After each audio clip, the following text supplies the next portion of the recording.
Ano ang pambansang bulaklak ng Pilipinas? National flower. A. Sampaguita. B. Rosas. Go!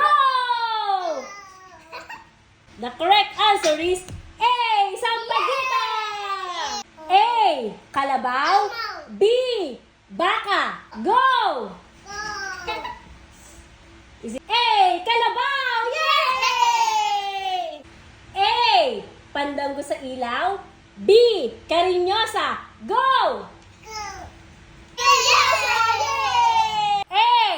Andres Bonifacio. B. Dr. Jose Rizal. Go! Correct! A. Arnis. B. Taekwondo. A. Arnis. Very good! Correct! A.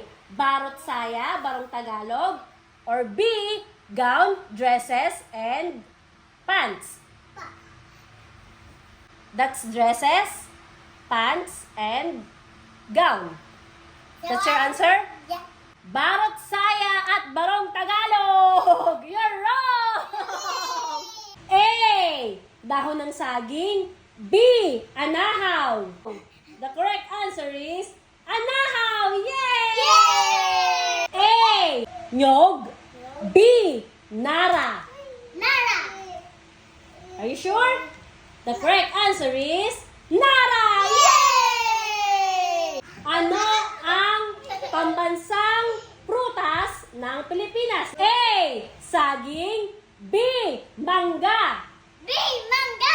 Are you sure? The correct answer is mangga! Yay!